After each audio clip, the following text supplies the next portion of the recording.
Mahal everyone, 40 the Broadway Saiyan here. Welcome back to my YouTube channel, bringing you guys another video on Dissidia Final Fantasy Opera Omnia. In this video, we're going to be covering the next upcoming story, Act 2, Chapter 4. And with this chapter, we're going to be seeing the release of Final Fantasy X-2's Paine. Now, on top of this chapter coming out and Paine coming out, we're going to be seeing the debut of Paine's EX weapon, the Crystal Sword, and we're also going to be getting a co-op alongside this story event. So kind of like how we did with Act 2, Chapter 3, when we got Freya, we had the co-op for the Ice Giants. This one, we're going to have a co-op for a brand new enemy type, which is called Astaroth. Essentially, it looks kind of like a fallen angel, but we're going to be covering the details for that as well. But the main portion that we're going to be covering is going to be the character Paine. Now, before we do that, I do want to show you guys a little bit of Act 2, Chapter 4. So it's going to be right here on the Act 2 portion of the story campaign.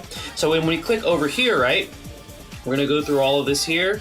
Give it a little bit of time to load. All right, so this is Act 2, Chapter 4. And what's interesting about this is that kind of, you know how like for Act 2, Chapter 3, there was like a Final Fantasy IX theme to it because, you know, Freya was the character. This one, I'm not sure if it's actually showing a map overworld of a reminiscent of Final Fantasy X too. And then when we actually go down the stairs here, like what does this remind you of? It's straight up Final Fantasy II. Now, I think I could see the Final Fantasy II portion of this because one of the synergy characters for the co-op coming out for Act 2 Chapter 4 is actually going to be Firion, because the synergy for this is going to be Paine, Firion, and then actually Wakka, so we have another Final Fantasy X character. But yeah, the last portion reminds me of Pandemonium from Final Fantasy II. So the map is interesting for this particular chapter. But anyways, let's go ahead and dive right into the details for the character itself that we're going to be getting, which is going to be Paine. There is also some hype behind this character's release. So we're going to start off by talking about her framed buffs and her framed debuff. So starting off is going to be Dress Sphere. Now remember, when we talk about all of these passives, all of these abilities, we're going to be talking about them with every single passive considered equipped on Paine. So Dress Sphere is gained from either using her Break Attack or Black Sky ability. It has a 6-turn duration, it is stackable up to 5 stacks, and each stack grants an additional effect to Paine. At 1, she gets a 50% max brave increase, at 2, a 20% speed increase, at 3, a 20% defense increase, at 4, a 20% initial brave increase, and finally at 5, she gets a 50% attack increase. Now this also changes her Brave Attack to Brave Attack Plus, and at 5 stacks, if you have access to her EX ability called Dancing Sword, it's going to be changing it to Dancing Sword Plus. Now her frame debuff is going to be called Status Break. You can inflict this on enemies by using her Break Attack ability. It has a 5-turn duration, and it reduces the inflicted target's attack, defense, initial brave, and max brave by 20%, and their speed by 10%. So that's quite a powerful frame debuff right there that Paine has access to. Now the third, or the second framed buff that she gets is actually going to be requiring her EX weapon available, but it's called Wing Arts. Now you get this particular buff by using the plus variant of her EX ability called Dancing Sword. This is going to be lasting 8 turns. What this does is, as long as it's active on Paine, it increases the party's attack, defense, initial brave, and max brave by 30%, and speed by 10%. And don't forget, as long as it's active on Paine, the effects of this buff is applied as an aura to other allies. And then furthermore, what this framed buff does is it reduces enemies' attack, defense, initial brave, max brave, and speed by 10%. And this is applied as a debuff aura to enemies. So as long as this framed buff is active on Paine, you benefit from the aura to your other allies, and you also benefit from the debuff aura being applied to your enemies. So extremely powerful framed buffs and debuffs right there. And I do like how one of them actually acts as an aura to your allies, as well as acting as an aura as a debuff to your enemies. So very, very powerful. Now we're going to go ahead and take a look at Paine's base commands. So Paine's base commands is going to be Brave Attack Plus, coming from her Dress Sphere buff. This is going to be a 2-hit non-elemental melee single target Brave Attack with a 140% brave damage potency.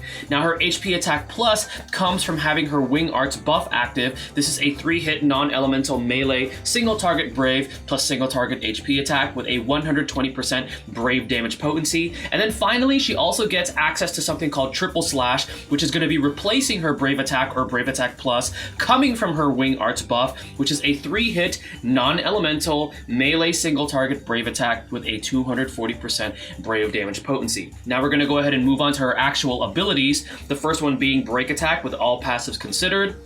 It's a 3-hit non-elemental melee single target brave plus single target HP attack with a 240% brave damage potency with an overflow of up to 120% of max brave, inflicting that status break debuff for 5 turns, as well as granting 2 stacks of Dress Sphere to Paine for 6 turns. It will deal 1.2 times bonus weak damage to enemies inflicted with status break, and it changes that brave attack to brave attack plus while you have Dress Sphere active with a max usage of 8.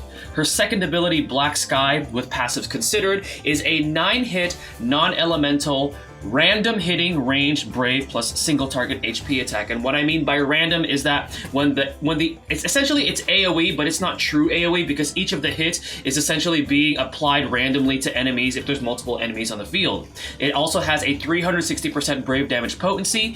Brave can overflow with this ability up to 150% of max brave. It grants 2 stacks of Dress Sphere for 6 turns, and it deals that 1.2 times bonus weak damage to enemies inflicted with status break with a max usage of 6. Now the next ability we're going to be looking at is going to be coming from her 65 passive, and we're also going to be taking a look at this ability with the 70 and the Bloomstone passive equipped. It's called Debuff Attack Advance. So remember, these abilities don't have any action delay, they don't add to the turn count. What this one does for Paine is it increases her own max brave overflow limit by 20% for 2 turns. It also increases the brave damage that she deals to enemies afflicted by her own debuffs by 1.4 times for 2 turns. The max usage for this ability is at 2. The last ability we're going to take a look at is going to be that EX ability. Remember, you do need the EX weapon equipped, or you need the passives for it to be able to access this ability, but Dancing Sword is a 6-hit non-elemental ranged AoE brave plus AoE HP attack with the HP damage being divided equally amongst multiple targets. It has a 240% brave damage potency for the base. For the plus variant, it jumps up to 300%. It has an overflow as well, up to 120% of max brave for the base version, and for the plus version, it jumps up to 170%. It will deal 1.6 times more brave damage on a single target, and as well as dealing 1.2 times bonus weak damage to enemies inflicted with status break. Now remember, the plus variant, like we talked about earlier, grants you that Wing Arts frame buff for 8 turns. It changes her Brave Attack or the Brave Attack Plus to triple slash and HP Attack to HP Attack Plus while Wing Arts is active. And then if you have this weapon 2 out of 3 limit break, the max Brave overflow is increased to 150% for the base version and then 200% for the plus variant. At base, it has a slightly slow recast speed, and then it's going to jump up to normal when you have this weapon fully max limit broken. So what can I say about her abilities? They are pretty awesome, okay?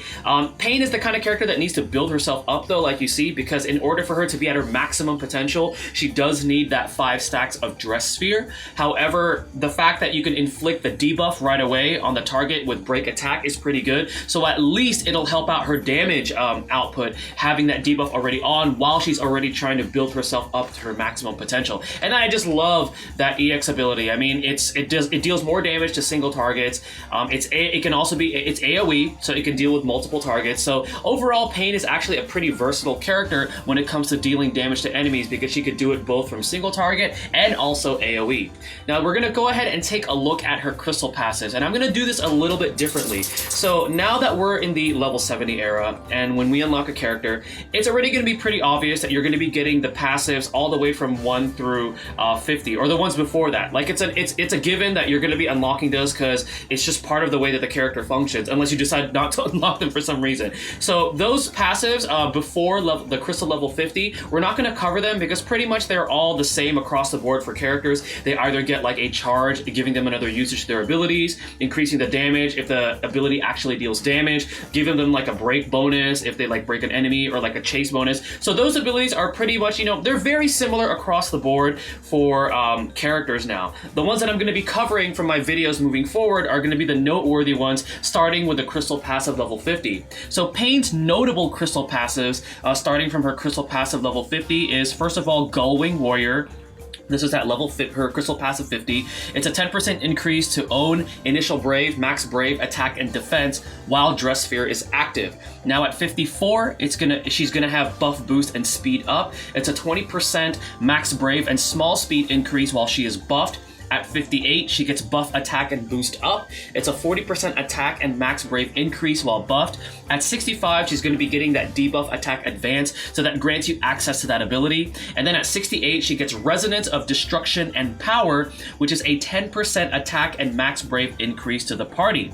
Now the next crystal passives we're going to look at are going to be her extension ones that influence her abilities or add other effects or make that ability better. The first one being at 55, which is Break Attack Extend, increasing the brave hits of this ability to 3, also increasing the brave damage potency by 40%, adding the HP damage after the brave hits, adding that 1.2 times bonus weak damage to enemies inflicted with status break, also giving you that overflow up to 120%. It also extends the duration of status break by 2 turns and changes her brave attack to brave attack plus while Dress Sphere is active. At 60, she's going to be getting Black Sky Extend. It increases the brave hits of Black Sky to 9, increases the brave damage potency by 90%, adds that 1.2 times bonus weak damage to enemies inflicted with status break, and also gives you access to her overflow for this ability up to 150% of her max brave. And then at 70, it's going to be improving the debuff attack advance, increasing the brave damage dealt to enemies inflicted with her personal debuffs by 20%, as well as the max brave overflow limit by 20%. And then her Bloomstone passive gives her an additional usage to debuff attack advance, and as well as extending the effects of debuff attack advance to 2 turns. Now the last thing we're going to be talking about before I give my verdict on this character is going to be Paine's artifact passives. So she's going to have access to Mighty Break Attack 1-star, 2-star, as well as for Black Sky. It's just going to be increasing the brave damage for those abilities depending on which artifact passive you have. Gullwing Warrior Boost 1-star, 2-star. It increases the effects by either 2 or 5% depending on which one you have for her crystal passive level 50.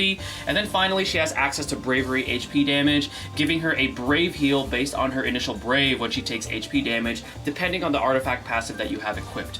Now the recommended artifact passives for Paine: Attack 108, definitely. You want her to deal as much damage as possible. And then I almost want to say that Gullwing Warrior Boost and Max Brave plus 330 is on equal footing for me.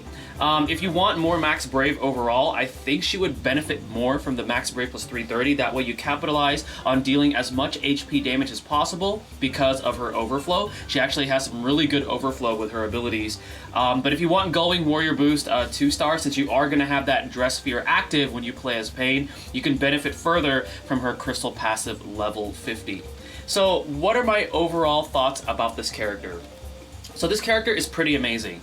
If you take a look at it, she has really powerful she has a really powerful frame debuff, first of all, and I like how it's framed, because what that means is that if any boss that you're up against is immune to a particular type of debuff, this bypasses that because it is part of that debuff. So let's say, for example, there's a boss that resists speed down or is immune to speed down. Well, guess what? The speed down that comes from Paine's frame debuff is part of that. So it bypasses that immunity. So that's what makes it so powerful. And the duration on it is pretty long. 5 turns is actually pretty good. And then to top it off, she has that really amazing framed buff that stacks, making her more and more powerful. And then she also has access to her wing arts coming from her EX ability. Now, if you do have to have that EX weapon, you know, keep that in mind. But if you have that, you can just see how everything just adds up for this character. And I also like how wing arts is also applied to an aura to your allies, so your allies are actually benefiting from having Paine in their party. So very, very powerful character. The one big drawback I would say is that she needs to build up. So she needs 3 turns to build up, because remember, in order to have access to her EX plus, to the plus version of her ability, for her EX ability, you need to have Dress Sphere at 5 stacks. That's the only way you'll have access to it, and there's really no reason, if you pull for her EX weapon, why you should be using the base version of Dancing Sword. You always want to try to use the plus version, so she needs time to build up. She needs 3 turns to build up. On the plus side, you could start off with Break Attack because it'll apply that debuff right away to a target. So then that way Paine is still able to deal more damage than without having any other debuffs available. So overall, she's actually a really powerful and amazing character. I have seen her being taken into early Chaos. When we actually get into the early Chaos era, if you build her up with full summon boards, with all of her good artifact passives, and assuming that you have the EX, she can actually be pretty early Chaos viable because of how powerful her debuffs are and how powerful her framed buff is as well. So overall, she is a very powerful character. Now, should you invest in this character? It depends really on what your resources are looking like and what you're needing. She is extremely powerful. We do know that we're going to be seeing Noctis coming out with his rework, and there's a lot of hype behind him too. So it really depends on what you're looking for. Are you looking for a very versatile damage dealing unit that has amazing buffs and that has an amazing frame debuff as well as auras being applied to the party? Or are you looking for somebody that is getting an amazing rework that can also deal a lot of damage, and his abilities essentially trigger twice because he'll have access to his own frame debuff? It really depends on what you're looking for, but overall I would feel like Paine is actually a pretty good investment, which brings us to our next topic, which is going to be the banner that is going to be coming out. Now, the banner mates on this banner featuring Paine's weapons is going to be Firion and Waka.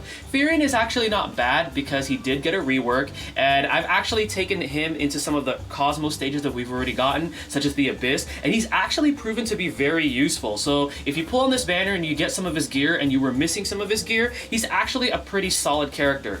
Waka is so-so. I would say he's slightly underrated, but he kind of falls short because he didn't get a rework. He has a level 60, which is pretty powerful at the time when it first came out. But he's probably the consolation prize on this banner. You're not pulling for Waka on this unless Waka is one of your favorites. But Paine obviously is going to be the prize, and let's just quickly go over what her weapons actually do for her. So her 15 CP Sword of Paine is going to be giving you a 60% Brave damage potency increase on Break Attack, as well as granting an additional stack of Dress Sphere when you use that ability. Her 35 CP Basilisk Steel increases Black Sky's Brave damage potency by 90%, as well as granting an additional stack of Dress Sphere.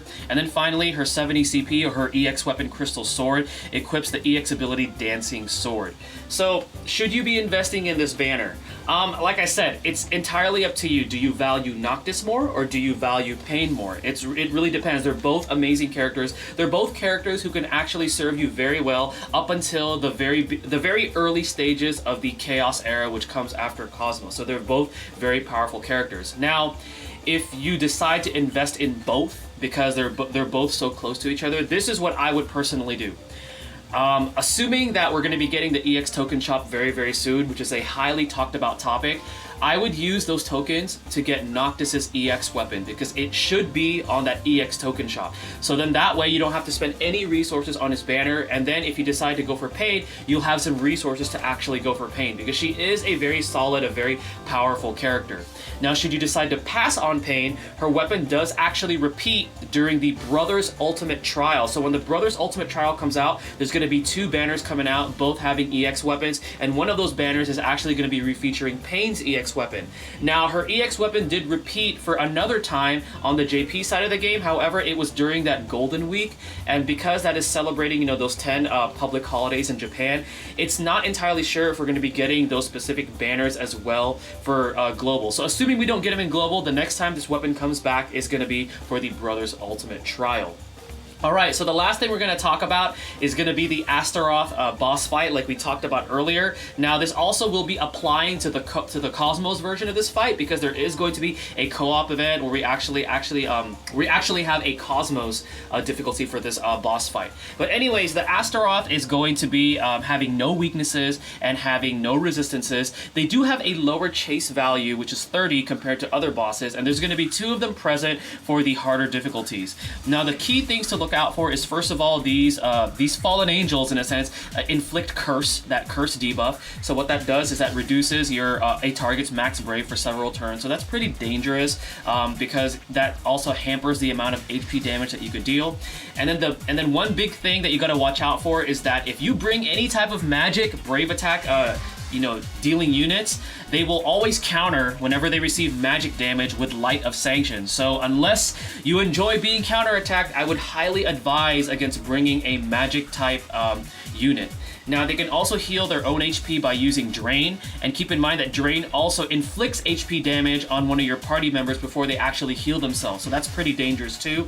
And then the biggest thing to look out for these bosses is that if any time they use the plus variant of their abilities on a target, and if they break that target, or if they're already using that ability on a broken target, they will immediately follow up with Drain, which will likely KO a party member because their Brave is going to be at a very astronomical amount when they break your party member, or if they're already broken. And then afterwards they follow up with Drain. So you want to keep you want to try to keep everybody's Brave topped off. So make sure that you're watching out who they're targeting, especially when they're about to use the plus variants of their abilities. One way you could probably deal with this without getting KO'd, if you want to be a bit more aggressive, is if you have Porum built up, because she does have that HP damage reduction. That's a character that you could bring. You don't necessarily have to use her Brave attack, because remember, she is there for support, so she could definitely help out with that. So overall, it's going to be another tricky boss fight. It has some similarity to the Ice Giants that we saw previously, but as long as you keep everybody's Brave topped off, especially when they're in that phase, when they're using their plus version of their abilities,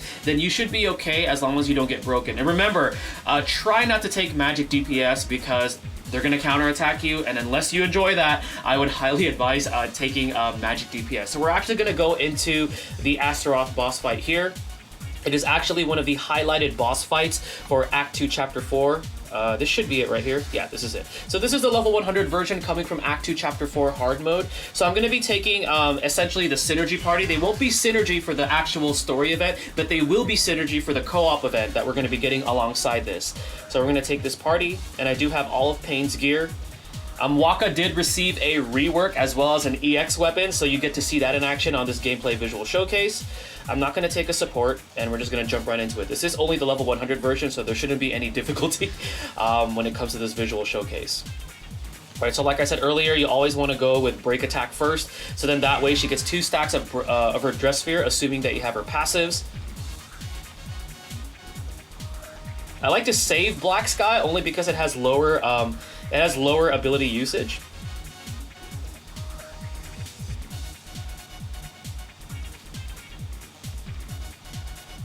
But for the sake of this video, let's just go ahead and just use it now.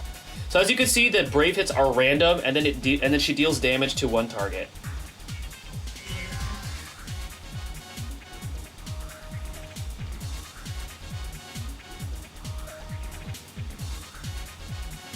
Okay.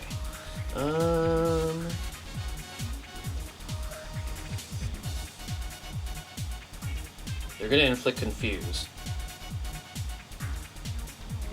Probably could have avoided that. Oh wait, Darkra, okay. So we got lucky there.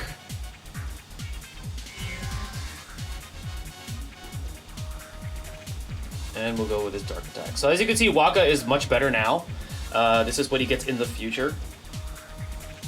And then this is going to be the boss fight right here. So the level 100 version, but we should be seeing a Cosmos version for the co-op, the ones that come with the co-op. So they're both targeting Waka. But what I'll do is I'll actually battery here with Furion.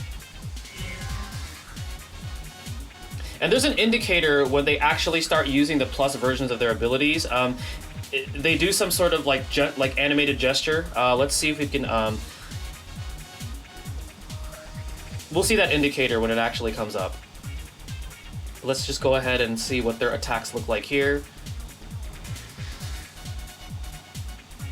Okay, so we have Paine's plus variant of her EX ability. So this should grant us access to her wing arts, which, remember, the debuffs that come from this framed buff is applied as an aura.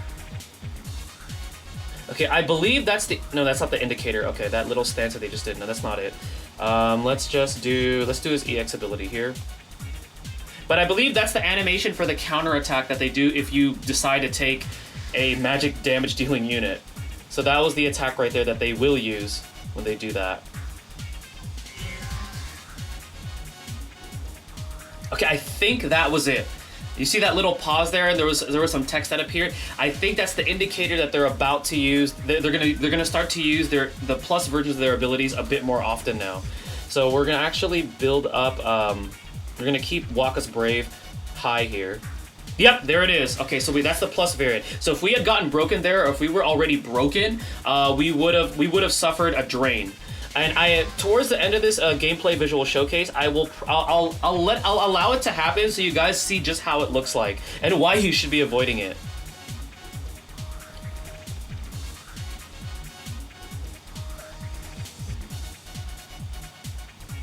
Okay, so they're both targeting Furion. Let's see if it'll happen to Furion. Okay, no, so that's not enough damage for them to deal.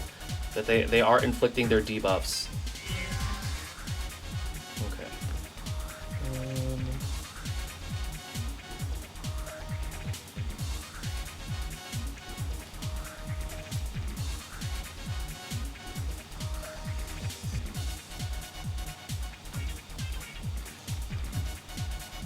And you could, if you decide to take the synergy party, which what I'm doing right here, you could choose to play aggressively too, because you do have access to Wakka's blind. Just keep in mind, it's not a guarantee. It's not guaranteed that they're gonna miss, but they do have a high chance to miss. Okay, I think that little stance there too is also an indicator that they're going to be using the plus variants of their abilities a lot more often.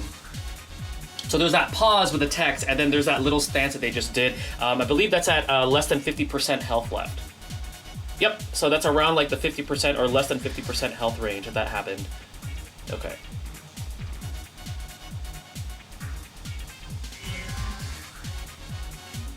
So you got blind on that one. And we're going to take a risk here, and I'm actually going to allow them to attack Wakka. Yeah, B is going next. So I'm going to allow B to attack Wakka, and let's see if they get the break off. You guys get to see the follow-up, unless the blind kicks in. Okay, so the blind kicked in, so we were saved from there. And Wakka has a counterattack now, which is pretty cool. Okay, let's see if it'll happen to Paine. Nope. Okay, they're missing. So Wakka's blind is coming in clutch here. So we're gonna avoid using his blind attack or his dark attack now, just so we could actually see the animation for that HP attack follow-up that they do.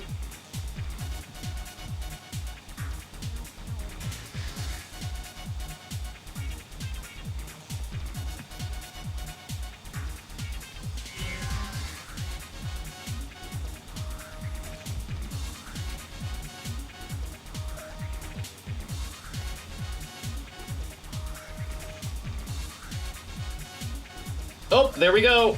All right, so they're gonna follow up with Drain. Here we go. Here comes the Drain. There we go. All right, so there you see the follow up there. Okay, so you gotta watch out for that, and this might KO Wakka, which is fine because it's okay. It won't.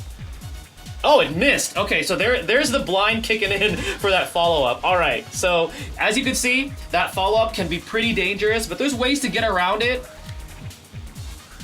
All right, so now we're just gonna go ahead and end this fight here by just summoning.